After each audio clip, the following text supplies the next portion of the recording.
All right, let's dive right into this explainer. Today we're exploring how to finally find some genuine, profound freedom from that nonstop mental clutter of modern life. If you have ever felt completely wiped out by your own brain, overanalyzing past mistakes or desperately trying to control the future, well, you are exactly in the right place. We're going to use the incredibly practical wisdom of everyday Zen to break us out of this overthinking trap. Get ready because we're looking at some grounding concepts that will fundamentally shift how you experience your daily stress. Now, you might have heard this one, but there's this famous parable of a scholar who visits a Zen master to learn. But instead of actually listening, the guy just keeps talking and talking, showing off everything he already knows. So the master starts pouring tea into the scholar's cup, and he just keeps pouring, even when it completely overflows and spills everywhere. When the scholar frantically shouts for him to stop, the master looks at him and says, "You are just like this cup. If you don't first empty yourself, how can I teach you?" It perfectly hits the nail on the head, right? Our modern minds are just way too overflowing with anxiety, endless to-do lists, and rigid opinions to receive anything new. So how do we actually go about emptying that cup? Well, we are synthesizing brilliant grounding insights from two foundational texts today. We've got K.M. Allen's insightful collection, A Cup of Zen, and Charlotte Jokobeck's incredibly practical book, Nothing Special, Living Zen. What I love about both of these sources is that they stripped away all the mystical fluff you usually associate with Zen. Instead, they show us how it is actually a highly practical psychology for everyday, ordinary life. Let's jump into Section 1. The overflowing teacup, and take a look at the modern exhausted mind. We literally spend most of our lives acting like this anxious scholar, totally trapped by analysis paralysis. We approach our relationships, our jobs, everything with a full cup. We're never truly listening. We're usually just waiting for our turn to speak and constantly defending our fragile egos. But the whole goal of Zen? It's to approach life as an empty cup. That means genuine presence, active listening, and total receptivity to life exactly as it is right now, rather than how we loudly demand it should be. To really understand why we stay so full of anxiety, Charlotte Jokobeck introduces this absolutely fascinating concept. She calls it the imaginary baseboard. So imagine you carry around this electrical baseboard with millions of outlets on it. When an event happens, let's say someone just looks at you the wrong way, you immediately plug into your defensive baseboard. You give yourself a massive electrical shock of defensive reaction. And then, here's the kicker, you mistakenly blame the other person for your pain. You sit there thinking your coworker, let's call her Gloria, is the problem, but it's actually your own defensive baseboard shocking you. Joko Beck actually shares this hilariously relatable story from her own life about waging a months-long turf war with a coworker over a corporate parking spot. I mean, memos were flying around, bosses were getting involved, egos were completely inflamed, and all over having to walk an extra 40 feet. The real issue, of course, was never the parking spot. It was her ego desperately demanding protection. The minute she realized she was just shocking herself on her own baseboard, she simply gave up the spot. And boom, the exhausting war instantly ended. A real game changer. Moving right along to Section 2, Whirlpools and Baseboards. Let's talk about flowing with reality. We have this funny habit of mistakenly thinking we are these separate, permanent entities that constantly need protection. But as the text argues, we're actually much more like whirlpools in the rushing river of life. Think about it. Water flows in, spins around for a bit, and flows right back out into the river. Our life energy is temporary, and it naturally seeks rapid transformation. So what happens when we try to fight the current of reality instead of just flowing with it? What happens when a whirlpool tries to, build a dam around itself to keep the water from leaving? It creates toxic, stagnant water. When we try to freeze our lives, hoarding money, clinging to relationships, or fighting over a parking spot out of fear, we literally clog up our own vitality.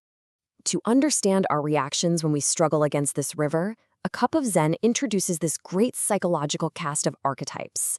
The scholar is our overthinking ego, the one creating all that stagnant water. Then you have the potter, representing our creative side that totally struggles with perfectionism but desperately needs to learn how to let go. The warrior teaches us that true strength isn't about external aggression at all, it's internal stillness. And finally, the master. That's the peaceful, empty cup we are all striving to become, just observing the flow without constantly needing to control the whole shebang. Which brings us to a really powerful analogy, the Greek myth of Sisyphus. You probably know the story. He was condemned by the gods to push this massive heavy boulder up a hill for all eternity, only to watch it roll right back down to the bottom right before he reached the top. Honestly, Sisyphus perfectly mirrors our daily human struggles. We wake up, push the boulder of our daily chores, our endless emails and obligations up the hill, go to sleep, and wake up to do it all over again. But here is the absolute mind-blowing realization Joko Beck points out. Hell isn't the physical pushing of the rock. The daily tasks of life aren't the actual punishment. Our constant thoughts, our judgments, and our complaining about how life should be different, that is the actual burden. If you simply push the rock without the running mental commentary, you are completely free. You are just living in the present moment. That brings us to section 3, the cocoon of pain. Let's look at the false god of comfort. We completely exhaust and destroy our lives, constantly running from unpleasantness.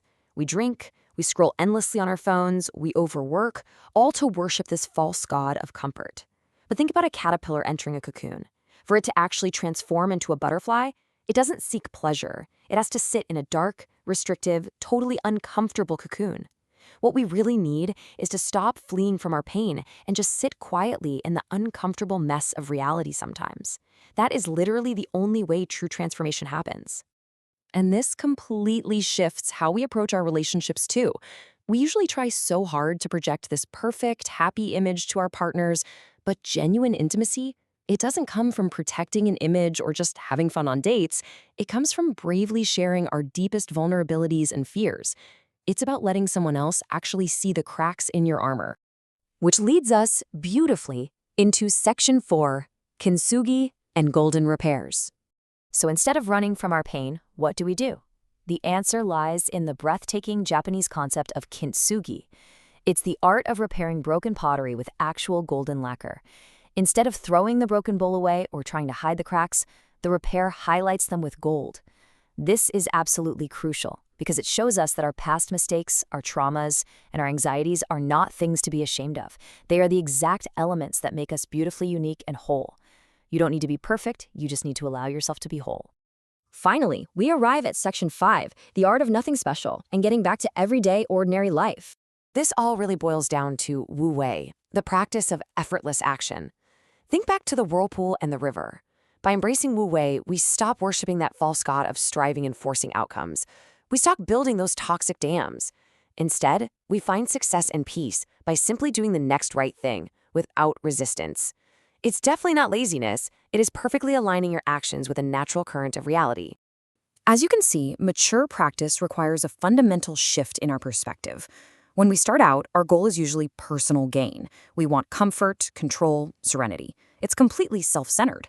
But as we empty our cups and integrate our pain, our focus shifts to serving life. Our goal becomes harmony, and we become reality-centered. Joko Beck beautifully calls this becoming a formless field of benefaction, just gracefully accepting whatever life brings and serving the flow. I want to leave you with a final provocative thought to really chew on today. Joko Beck points out that anger and holding grudges are the ultimate stagnant water. They keep us completely trapped in that whirlpool.